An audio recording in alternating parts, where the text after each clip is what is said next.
ओम नमः शिवाय। नमः शिवाय। नमः शिवाय। नमः शिवाय। ओम नमः शिवाय। ओम नमः शिवाय। ओम नमः शिवाय। विश्वनाथ भगवान की जय।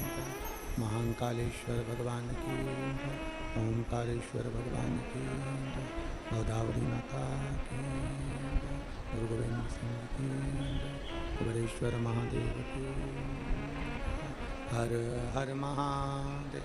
हर हर महादेव। हर हर महादेव। काशी विश्वनाथ ओगरदानी त्रिकालदर्शी कैलाशी अविनाशी भगवान शिव, जिनकी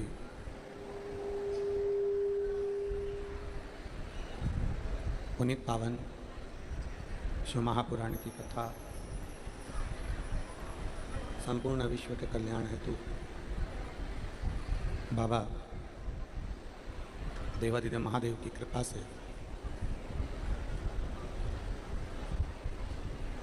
आप और हमको श्रवण करने का सौभाग्य प्राप्त हुआ है। भगवान शिव की कृपा और उनकी उदारता, उनकी करुणा, उनकी दया, जो ये पवित्र पावन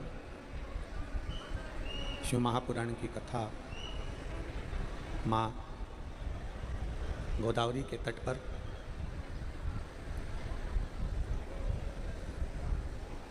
भगवान शिव के पवित्र नंदी और माँ गोदावरी को ज्ञानोपदेश देने वाली ये पवित्र भूमि नांदेड़, जिस पवित्र भूमि पर गुरु गोविंद सिंह जी के सुंदर तपबल,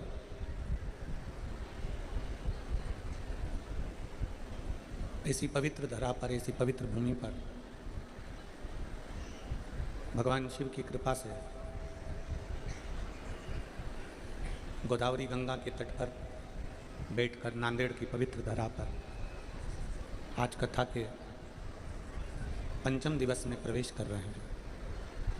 कथा के मुख्य यजमान डॉक्टर शिवराज नांदेड़कर जी एवं श्री प्रशांत पातेवार जी, एक बार दोनों यजमान परिवार के लिए जोरदार ताली बजाकर स्वागत, वंदन, अभिनंदन।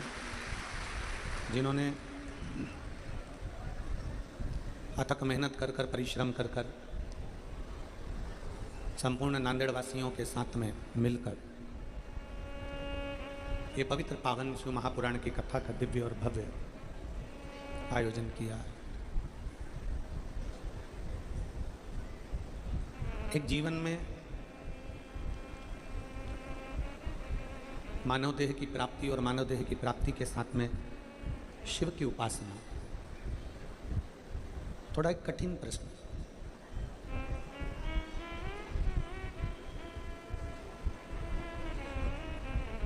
शिवलिंग, भगवान शंकर का जो शिवलिंग है, भगवान शंकर की उपासना का जो केंद्र बिंदु है,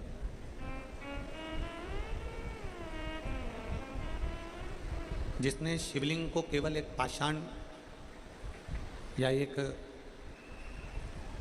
पत्थर मात्र या पाषाण मात्र या लकड़ी का या चीनी का या कांच का, चांदी का, पीतल का, तांबे का, सोने का, कोई एक धातु का हमने माना। शिव महापुराण की कथा कहती है ये आपके ऊपर निर्भर करता है कि आप उसको चांदी का मान रहे हो, सोने का मान रहे हो, तांबे का मान रहे हो, पीतल का मान रहे हो, पत्थर का मान रहे हो, पाषाण का मान रहे हो, ये आपके ऊपर निर्भर।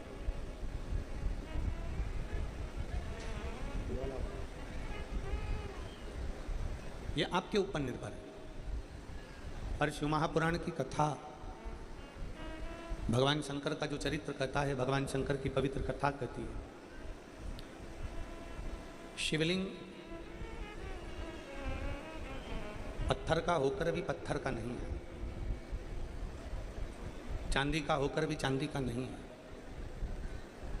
पीतल का होकर भी पीतल का नहीं है, पाषाण का होकर भी पाषाण का नहीं, लकड़ी का होकर भी लकड़ी का नहीं। शिव महापुराण की कथा कहती है जिस शिवलिंग पर हम एक लोटा जल समर्पित करते हैं वो किसी धातु, पत्थर, पाषाण का नहीं है। शिवलिंग किसी भी चीज़ का हो, पत्थर का, पाषाण का, धातु का हो, पर जब हम जल चढ़ाते हैं तो वो किसी पाषाण या पत्थर या धातु का नहीं रहता। शिव कथा कहती है वो स्वयं शंकर का एक प्रतिबिंब रहता है जिसमें शिव बसता है। वो शंकर भगवान का एक प्रतिबिंब है, शिव जी का एक रूप है।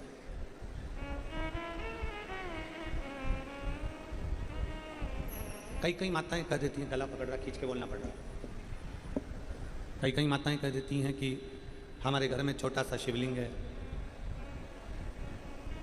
कई माताएं कह देती हैं हमारे घर में पीतल का शिवलिंग है, हमारे घर में चांदी का शिवलिंग, हमारे घर में तांबे का शिवलिंग है, हमारे घर में चीनी का शिवलिंग है या कांच का शिवलिंग है।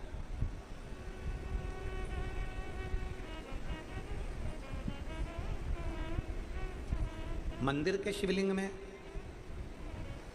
तीर्थ के शिवलिंग में, नदी के तट पर विराजमान देवालय शिवालय के शिवलिंग में और घर के शिवलिंग में क्या अंतर है? घर के शिवलिंग में, बाहर के शिवलिंग में, मंदिर के शिवलिंग में, देवालय शिवालय के शिवलिंग में, तीर्थ के शिवलिंग में क्या अंतर है? शिव महापुराण की कथा कहती है, भगवान शंकर का चरित्र कहता है, शिव तत्व कहता है। भगवान शंकर की पावन कथा कहती है तुम्हारे घर में, शिवालय में, देवालय में, तीर्थ में, नदी के तट पर जो भी शिवलिंग विराजमान, जो भी शिव, उसमें सबसे मूल है आपका विश्वास।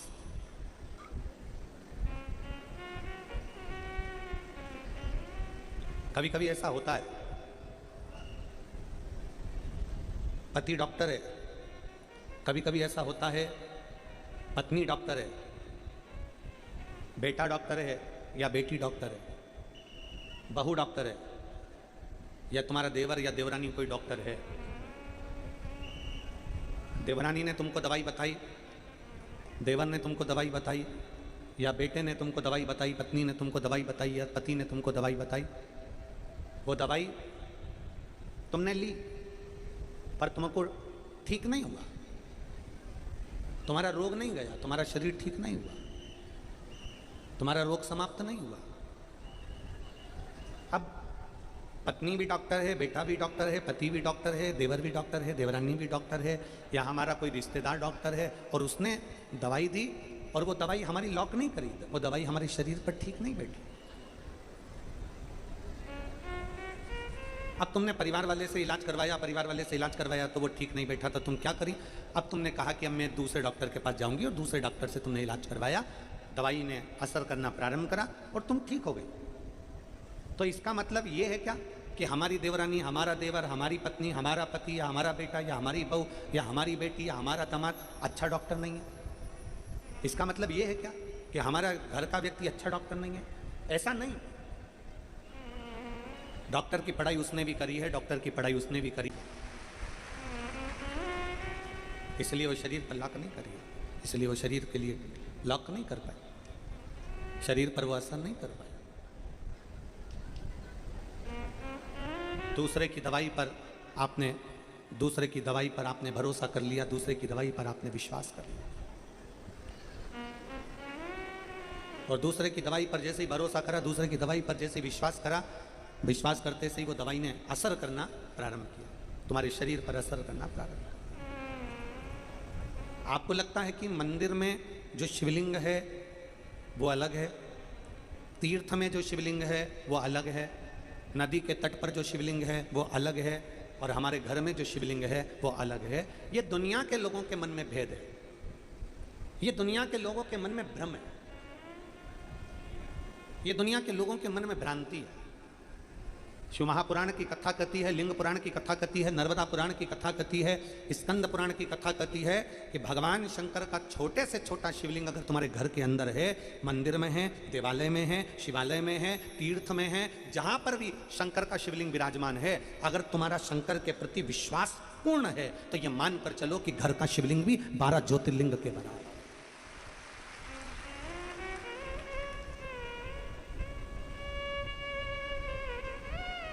अगर तुम्हारा विश्वास पूर्ण है तो घर का शिवलिंग भी 12 ज्योतिर्लिंग के बराबर।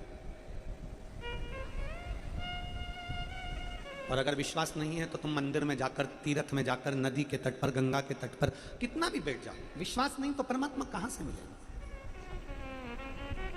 मानो तो मैं गंगा मां हूं और ना मानो तो बहता पानी। आप मानोगे तो मैं गंगा हूं, आप मानोगे तो मैं गोदावरी हूं, आप मानोगे तो मैं गोमती हूं, आप मानोगे तो मैं यमुना हूं, आप मानोगे तो मैं सरयू हूं, आप मानोगे तो मैं मंदाकिनी हूं, आप मानोगे तो मैं सरस्वती हूं, आप मानोगे तो मैं नर्मदा हूं। ये आपके ऊपर निर्भर करता है कि आप क्या मान रहे। ये आपके ऊपर निर्भर करता है कि आप शिव तत्व को कैसे भज रहे हो।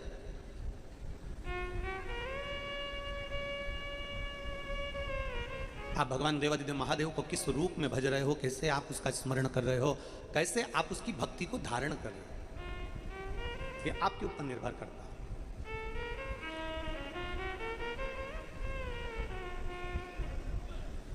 किसी किसी की आदत रहती है, घर में पत्नी भोजन बनाती है तो उसमें स्वाद नहीं लगता,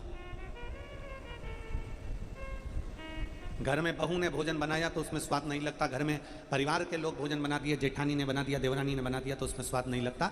किसी किसी की आदत रहती है कि वो बाहर का भोजन की तारीफ करता है पर घर के भोजन की तारीफ नहीं कर पाता। क्या बनाया है तुमने? इसमें नमक नहीं है, इसमें मिर्ची नहीं है, इसमें स्वाद नहीं है, इसमें ऐसा कर दिया, इसमें वैसा कर दिया। बाहर का भोजन ठीक लग रहा है, घर का भोजन श्रेष्ठ नहीं लग रहा है।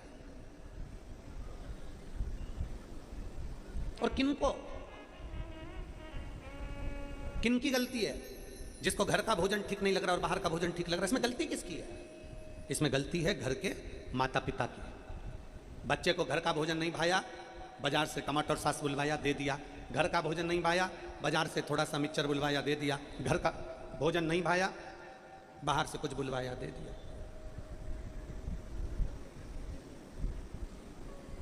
घर का भोजन नहीं भाया, बाजार से कुछ मंगवाया, दे दिया, प्रदान कर दिया।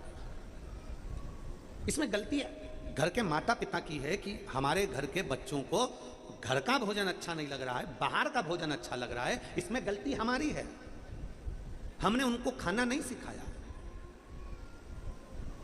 हमने अपने घर का कल्चर, अपने घर का भोजन उसको करना नहीं सिखाया। ये हमारी गलती है।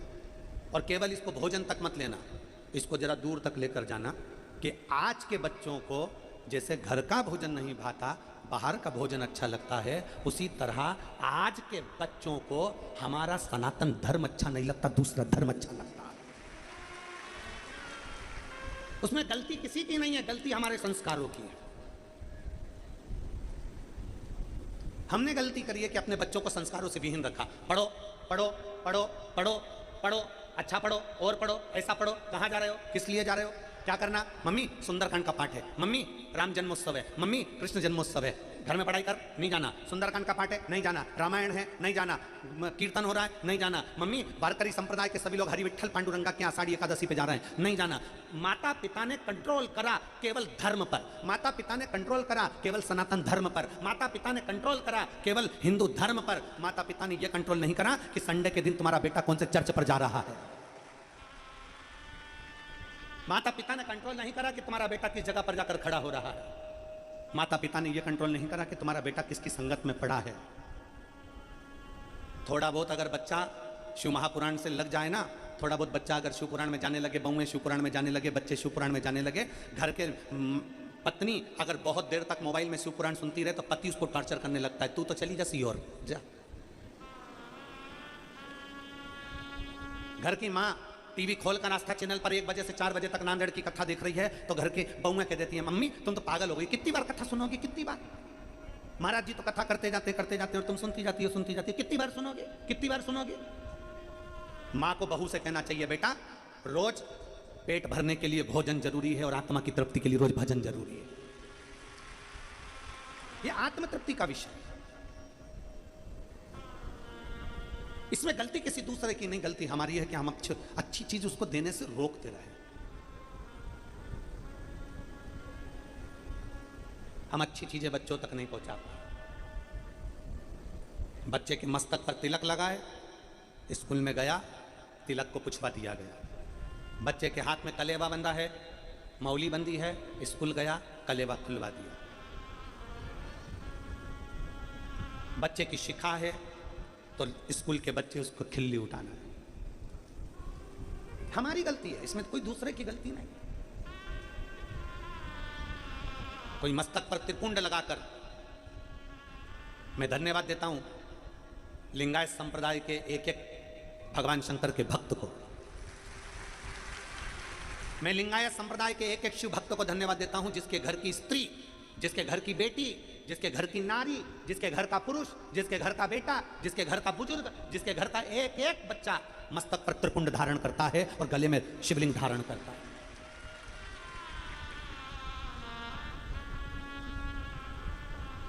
त्रिपुंड लगाकर बेटी कॉलेज जाती है, कॉलेज की लड़कियां हंसती हैं, क्यों? त्रिपुंड लगा के आ रही है, लोग हंसते हैं। पर वो लिंगायत संप्रदाय की बेटी सर पर त्रिपुंड लगाकर छाती से कहती है मैं शिव की बेटी हूं, इसलिए त्रिपुंड लगाकर चलती है। वो लिंगायत संप्रदाय की बेटी मस्तक पर त्रिपुंड लगाकर कहती है कि मैं शंकर की बेटी हूं। हमारे बच्चों को तिलक लगाने में संकोच होता है, स्कूल जाएंगे, बच्चे हंसेंगे, लोग हंसेंगे, त्रिपुंड, मम्मी मेरी बुआ ने राखी बांधी बहुत सारी, खोल दो, मैं स्कूल में पहन के नहीं जाऊंगा। इतनी सारी राखी मैं स्कूल में पहन के नहीं जाऊंगा, क्यों? बच्चे हंसेंगे। मम्मी मेरे हाथ की राखी खोल दो, मम्मी मेरे हाथ का कलेवा खोल दो। और माँ उसके हाथ की राखी भी खोल रही है, माँ उसके हाथ का कलेवा भी खोल रही है। जिसका बेटा बचपन में एक लोटा जल लेकर अपने घर के बुजुर्ग का हाथ पकड़कर शंकर के मंदिर शिवालय में जाकर एक लोटा जल चढ़ाता है, अपना दादा दादी का, अपना नाना नानी का, अपना ताऊ ताई का, अपनी बुआ फूफा का, अपने माता पिता का हाथ पकड़कर छोटा सा बच्चा जो शंकर के मंदिर में जाकर एक लोटा जल चढ़ाता है, उस घर का बुजुर्ग कभी वृद्धाश्रम की सीढ़ी नहीं चढ़ता है।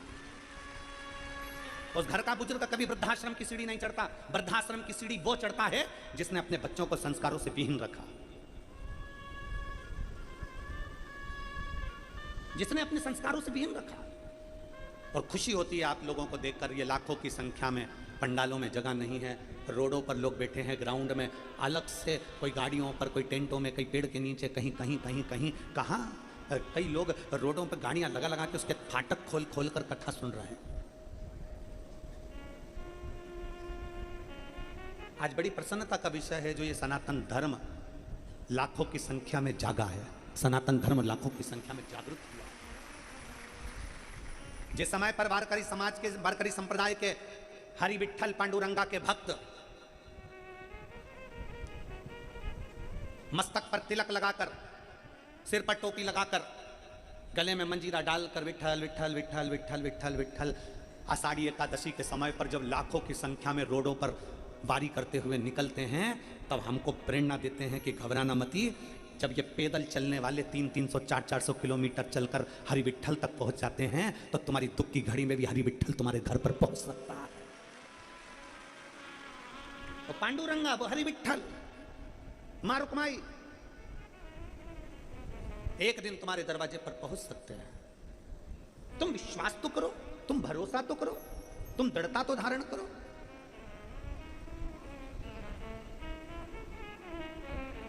मेरे भगवान शंकर को सबसे पहले, मेरे भगवान शंकर को भक्त वत्सल्य कहा गया।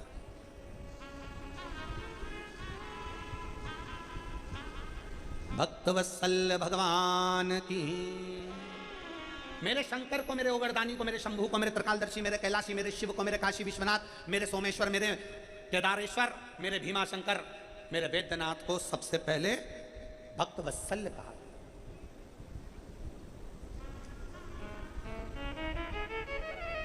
क्यों? किस लिए? केवल एक कारण था, किसी का नाम अगर रखाता है तो ऐसे ही नहीं रखा था, उसकी कुछ ना कुछ उसमें तत्व होगा। मेरे भगवान ओगरदानी को भक्त वत्सल्य कहा गया, उसका एक कारण था, बहुला नाम की एक गाय, बहुला नाम की एक गौ माता अपने बेटे मनोरथ को दूध पिला रही थी। बहुला अपने बेटे मनोरथ को दूध पिला रही थी।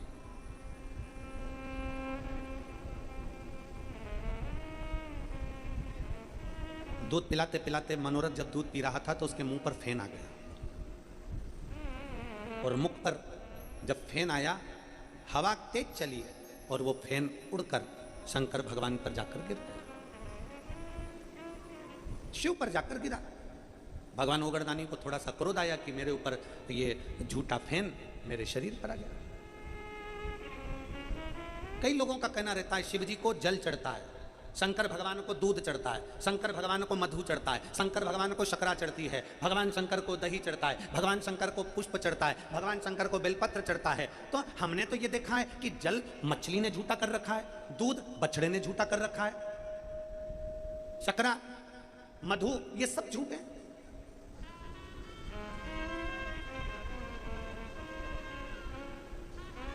मेरे शिव झूठे जल को भी स्वीकार कर लेते हैं, मेरे शिव मछली के झूठे जल को स्वीकार करते हैं, मेरे शिव गाय के बछड़े के झूठे दूध को स्वीकार करते हैं। तो मेरे शिव इस मृत्यु लोक में जन्म लेने वाला मनुष्य कैसा झूठेला भी है तो भी शिव उसको स्वीकार कर ही लेते हैं। शिव है वो, उसका नाम भक्तवत्सल्य है, उसको भक्तवत्सल्य कहते हैं। वो साधारण नहीं है, उसको समझना, उसको सहज। कितने पंडित प्रदीप मिश्रा जैसे ना जाने कितने कितने वक्ता शंकर भगवान का गुणगान करते करते चले गए, और ना जाने कितने और आएंगे और गुणगान कर कर चले जाएंगे, पर शंकर को समझना किसी के बस की बात नहीं है। शिव शिव है, शंकर को समझना किसी साधारण के बस की बात नहीं। शिव को समझने के लिए कल आपको कथा में कहा था, शंकर को समझने के लिए शिव जैसी भक्ति, शिव जैसा विश्वास, शिव जैसी श्रद्धा, शिव जैसी दृढ़ता, शंकर की जैसी भक्ति और शंकर जैसा विश्वास, शिव जैसी दृढ़ता होना जरूरी है।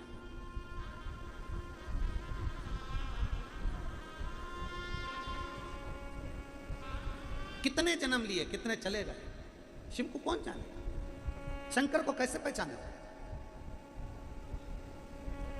शिव को जान कैसे सकते, शिव को पहचान कैसे सकते, बहुत कठिन है।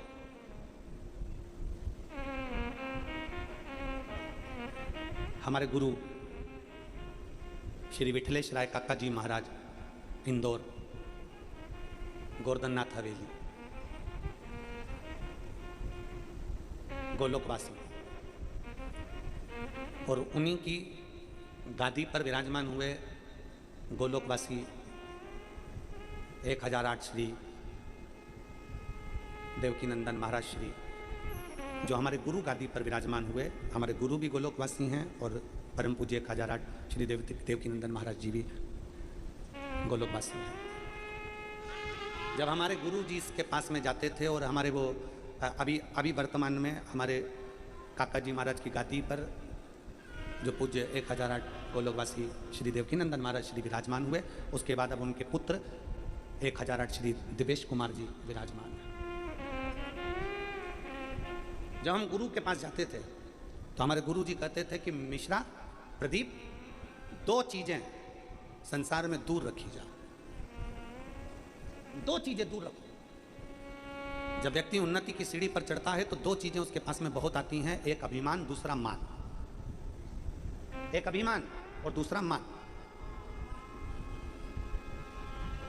अभिमान से व्यक्ति थोड़ा बच सकता है, पर मान सम्मान से व्यक्ति बच नहीं पाता। अभिमान पूरे घर को नष्ट कर देता है, और सम्मान, मान हमारे पूरे ज्ञान को नष्ट कर देता है।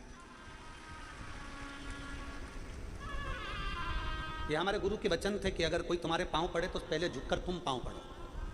वो तुम्हारे आगे अगर इतना झुक रहा है तो तुम और ज्यादा झुको, जिससे तुम्हारे को अभिमान ना है। जब व्यक्ति को माला चढ़ने लगती है, बहुत प्रशंसा मिलने लगती है, बहुत सम्मान दिया जाता है, साहब ये करोड़पति हैं, ये अरबपति, ये धनपति हैं, वैभवपति हैं, ये हमारे यहाँ के ये हैं, ये हमारे यहाँ के पदाधिकारीगण हैं, ये हमारे यहाँ के ये हैं। जिस व्यक्ति को बहुत बहुत सम्मान मिलने लगता है, बहुत बहुत मान मिलने लगता है, बहुत सम्मान मिलने लगता है, फिर उसके अंदर जो ज्ञान रहता है वो सारा नष्ट होना प्रारंभ हो जाता है, क्योंकि वो सम्मान में इतना फूल जाता है कि उसको किसी की बात अच्छी नहीं लगती।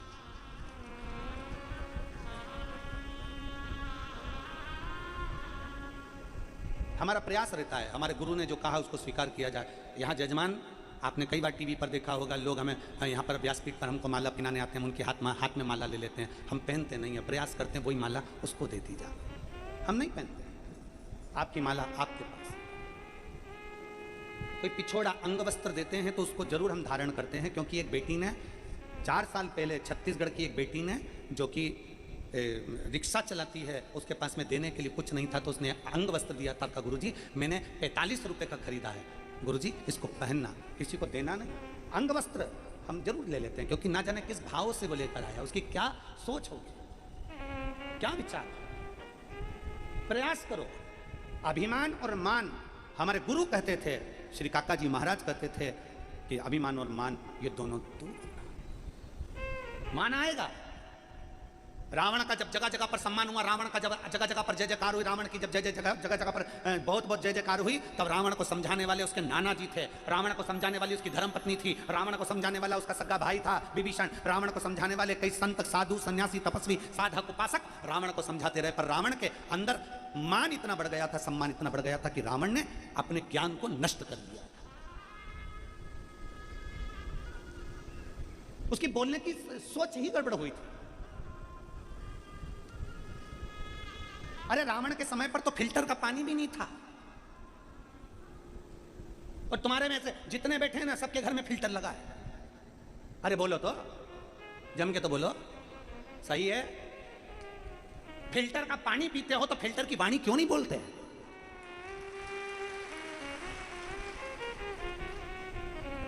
अगर फिल्टर का पानी पी रहे हो, पानी इतना क्लीन होकर आ रहा है, वो फिल्टर भी हमको रसोई घर में सीख दे रहा है कि मैं पानी फिल्टर कर कर दे रहा हूं, तो पिएगा तो किसी से बोलने से पहले अपनी वाणी को भी फिल्टर कर कर बोलना, किसी को कचरा मत दे देना। वो फिल्टर भी हमको ज्ञान दे रहा है, वो फिल्टर भी हमको समझा रहा है कि मैं पानी क्लीन कर कर दे रहा हूं, तो अगर किसी से बात करे तो अपनी वाणी क्लीन कर कर देना। कोई ऐसा शब्द मत बोल देना कि किसी के हृदय को ठेस पहुंच जाए, कोई ऐसा शब्द मत बोल देना किसी के चित्त को ठेस ना पहुंच जाए। फिल्टर भी ज्ञान देता है कि मैं पानी क्लीन दे रहा हूं, तो तू अपनी वाणी क्लीन दे, अपनी जिह्वा को क्लीन रख, बोलने में थोड़ा सोच समझ कर बोलो। हमारी सास भी फिल्टर का पानी पीती है, हमारा ससुर भी पीता है, बहू भी पीती है, बेटा भी पीता है, ननन भी पीती है, नंदोई भी पीता है, पर इनकी वाणी फिल्टर है कि नहीं आज तक पता ही नहीं पड़ा।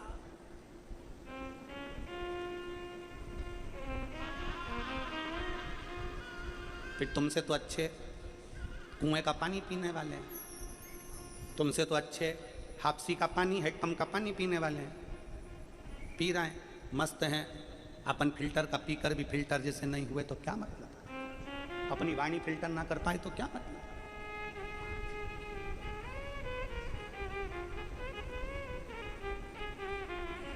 शिव को पहचानना, शिव को जानना बहुत कठिन है, बहुत कठिन। बहुला अपने बेटे को दूध पिला रही है मनोरथ को, और मनोरथ को दूध पीते पीते वो फैन, मनोरथ का दूध पीते पीते फैन शिव जी के ऊपर चले गया, झूठा फैन गया। तब शिव ने स्वीकार कर लिया कि आज गौ माता ने मेरे ऊपर झूठा फैन दिया है, तो मेरे ऊपर जो भी वस्तु चढ़ेगी मैं स्वीकार करूंगा। मछली का झूठा जल शंकर स्वीकार कर लेते हैं। हमारे यहाँ पर ग्वाला जब दूध निकालता है तो पहले बछड़े को छोड़ता है, बछड़ा जब गाय का दूध मुख में ले लेता है तब ग्वाला बछड़े को हटाकर दूध निकालता है। दूध झूठा है, पुष्प भंवरे ने झूठा कर दिया, बेलपत्र इल्ली ने झूठा कर दिया।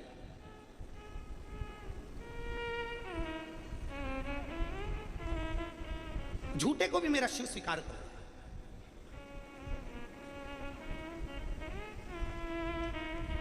शिव स्वीकार। तेरी पूजा में जल ले आई, उसे मछली भी झूठा। तेरी पूजा में दूध ले आई, उसे बछड़ा भी झूठा। तेरी पूजा में फूल ले आई, उसे भंवरा भी झूठा। जल कैसे चढ़ाऊं, भोले कैसे रिझाऊं, महादेव भोले कैसे करूं। झूठा दूध झूठा फेन, मनोरथ ने जो दूध मुख में लिया, बाजू में उसके दूध पीते पीते फेन आ गया, फेन उड़ा, शंकर पर चले गया, शिव क्रोधित हो।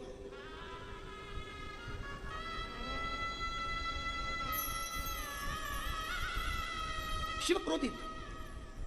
कई माताएं प्रश्न करती हैं, गुरुजी घर से पानी भरकर ले जाएंगे, मटके का पानी भरकर ले जाएंगे, हंडे का पानी भरकर ले जाएंगे, झूठा हुआ तो, बच्चों ने हाथ डाल दिया तो। तुम्हारा मन शुद्ध हो, अग्नि, जल, वायु, पृथ्वी, आकाश, ये कभी अशुद्ध नहीं होते, ये शुद्ध की शुद्ध ही रहते हैं, शुद्ध की शुद्ध है।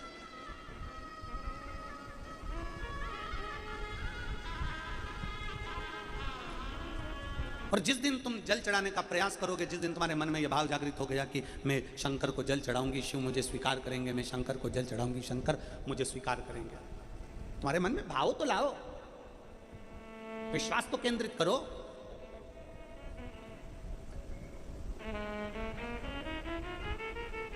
झूठा फेन शंकर जी पर गया, शिव क्रोध करे। जैसे ही देवादिदेव महादेव को क्रोध आया, बहुला गाय ने देखा कि मेरे बेटे मनोरथ को मारने के लिए शंकर भगवान आगे आए हैं। बहुला गाय ने तेज श्वास खींची और श्वास खींचकर शंकर भगवान को अपने उदर में, अपने पेट में गौ माता ने रख लिया। गौ माता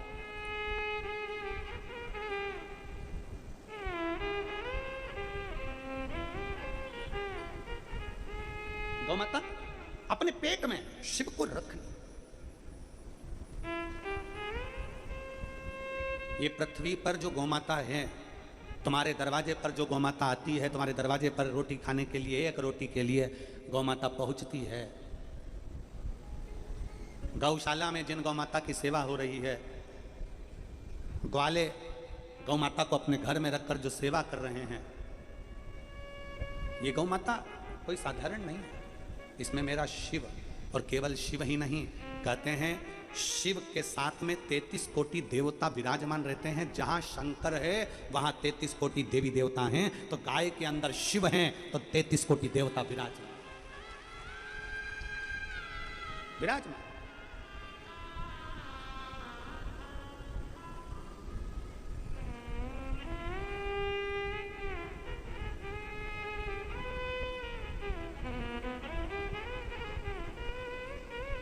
मैं ब्रज के, वृंदावन के संत शिरोमणि 1008 श्री मलुक पीठाधीश्वर श्री राजेंद्र दास जी महाराज जी को नमन करता हूँ। वो अपनी वाणी में, वो अपने प्रवचन में, वो अपने शब्दों में, अपनी व्यासपीठ से गौ माता के लिए बड़ा सुंदर सुंदर व्याख्यान करते हैं और एक एक सनातन धर्मी को जगाने का प्रयास करते हैं। एक एक सनातन धर्मी को जगाने का प्रयास करते हैं।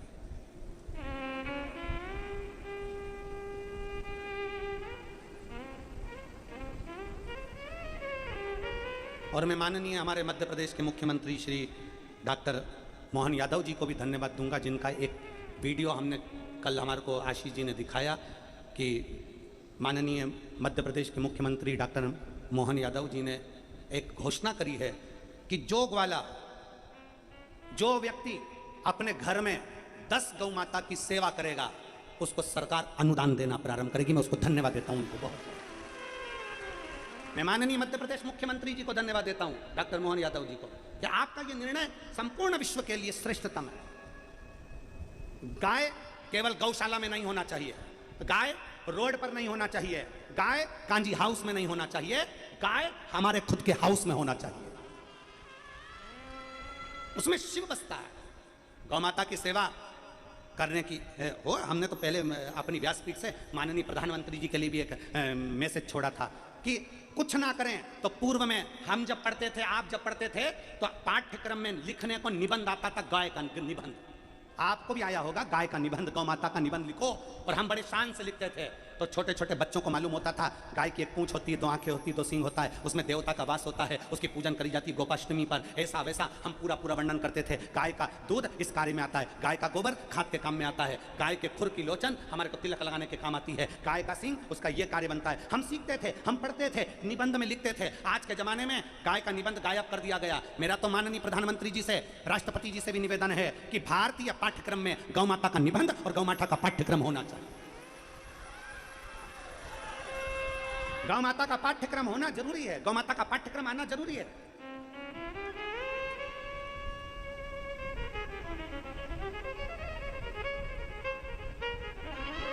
केवल कांजी हाउस तक या गौशाला तक गाय को ना रखा जाए, रोडों पर घूमती हुई गाय को ना रखा जाए, उस गौ माता को अपने घर में भी रखा जाए, उसकी सेवा, उसकी पूजन करी जाए, उसकी अर्चना करी जाए।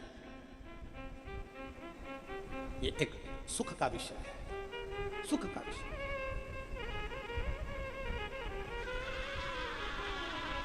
शिव बहुला गाय के पेट में जाकर बैठ गए, बहुला गाय के। हाहाकार मच गया चारों तरफ, शंकर नहीं, शिव नहीं, शिव नहीं, शिव नहीं, शिव नहीं है। कहां है शंकर, कहां शिव है? भगवान शंकर भगवान को ढूंढ रहे हैं, कोई नहीं मिलता। तब पार्वती जी आई हैं और पार्वती जी ने आकर गौ माता को देखा, गौ माता को, बहुला को प्रणाम किया। माता पार्वती ने कहा, बहुला मेरे पति यहाँ आए थे, बैठ के तब साधना कर रहे थे, तूने कहीं मेरे पति को देखा? बहुला गाय कहती है कि पार्वती जी, आपके पति को तो मैं निगल कर अपने उदर में ले गई हूं। अपने उदर में ले गई? हाँ। क्यों? मेरे बेटे मनोरथ को दूध पिला रही थी, उसके मुंह पे फेन आ गया था। वो फेन के कारण भगवान शंकर को थोड़ा क्रोध आया, कहीं उनको मार ना दे, इसलिए मैंने शिव को निगल लिया। गाय कहती है, अब शिव तो मेरे पुत्र के रूप में है।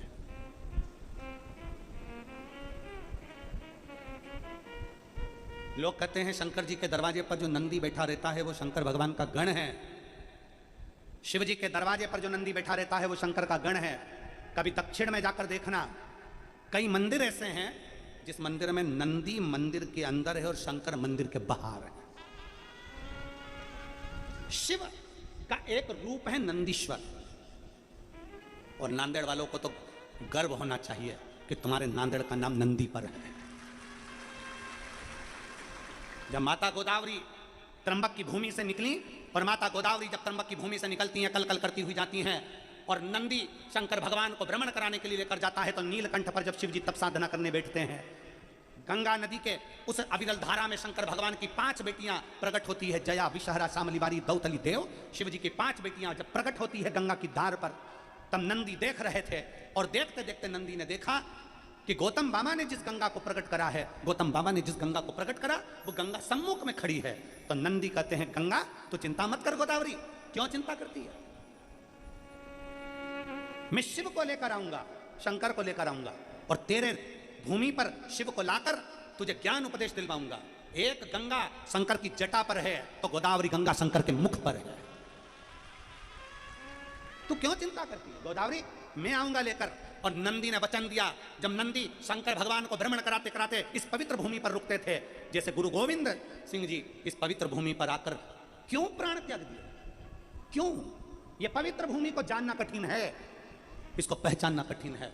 भगवान नंदी शंकर पार्वती को भ्रमण कराते हुए लेकर आते, इस भूमि पर रुक जाते, भ्रमण कराते हुए आते, इस भूमि पर रुक जाते, भ्रमण कराते हुए आते, भूमि पर रुक जाते। तब माता गोदावरी ने स्वयं त्र्यंबक से चलकर यहाँ पहुंचकर नंदी से कहा, मुझे ज्ञान उपदेश कहाँ मिलेगा? तब नंदी ने कहा, तुम यहाँ रुको। भगवान शंकर को कुछ देर रोककर नंदी चले जाते हैं। शंकर भगवान नंदी को आवाज लगाते हैं, नंदिकेश, नंदिकेश, नंदिकेश। तो इस भूमि का नाम नांदेड़ पड़ जाता है, केवल नंदिकेश के नाम से। और गोदावरी को उपदेश भगवान शिव प्रदान करते हैं। आज तो कितनी किस्मत है साहब इस नांदेड़ को, तो हम कहें कि साधुवाद है, आपके नांदेड़ में इतने शिव भक्त शंकर की कथा श्रवण करने के लिए पधारे हैं। पूरे नांदेड़ वासियों को, पूरे नांदेड़ के आमदार, खासदार, एक एक, चाहे वो कलेक्टर हो, चाहे एसपी हो, चाहे कमिश्नर हो, चाहे आईजी हो, चाहे डीआईजी हो, चाहे टीआई हो, एक एक अधिकारी को भी प्रशंसा होना चाहिए कि हमारे नांदेड़ में शंकर की कथा हो रही है गोदावरी के तट पर। यह हमारा नांदेड़ का गौरव है, यह हमारे नांदेड़ का गौरव है। इस कथा को किसी पार्टी विशेष से नहीं लेना कि ये करा रहा है, कि वो करा रहा है, कि ये करा रहा है, कि वो करा रहा है। नहीं, इस कथा को अपनी लेकर चलना कि हमारे नांदेड़ का एक गौरव है। शिव महापुराण की कथा, इतने शिव भक्त कब आएंगे इस नांदेड़ में? कब आएंगे? पहुंचे हैं, शिव की स्तुति है। शिव स्तुति का केंद्र बिंदु है नांदेड़ को, समझो।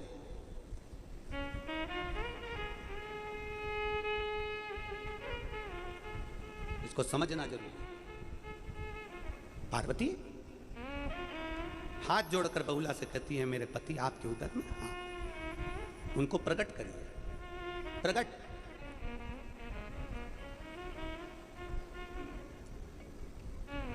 बहुला कहती हैं आप वचन दो। मेरे बेटे का झूठा फैन शिवजी पर चढ़ा, उनको क्रोध आया। कोई बच्चा, कोई बूढ़ा, कोई जवान, कोई पशु, कोई पक्षी, कोई जलचर, कोई थलचर, अगर शंकर को अपना कोई झूठा भाग भी दे दे तो शिव को क्रोध ना आए। कभी आपने किसी राम जी की मूर्ति को, कृष्ण भगवान की मूर्ति को, देवी जी की मूर्ति को, देवता जी की मूर्ति को, गुरु जी की मूर्ति को कभी आपने देखा कि कोई कुत्ता, कोई बिल्ली, कोई जीव, कोई गाय, कोई बंदर, कोई जीव उनकी मूर्ति के पास आ गया हो? केवल एक शंकर ऐसे हैं जिनकी शिवलिंग के पास स्वान भी आ जाता है, कुत्ता भी आ जाता है, बिल्ली भी आ जाती है, पक्षी भी आ जाता है, पशु भी आ जाता है, कोई अपनी जिह्वा से चाट भी लेता है, कोई उनको कोई भोग भी लगा देता है, कोई कुछ लाकर चढ़ा भी देता है। शिव स्वीकार करते हैं।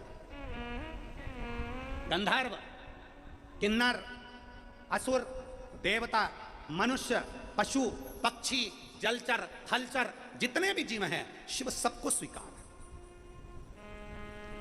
सबको स्वीकार। कभी कभी तुम पूजन करके चली जाती हो और मालूम पड़े कोई कुत्ता अंदर घुस गया शिवालय के पास में। तुम पूजन करके गई, कोई गाय अंदर घुस गई।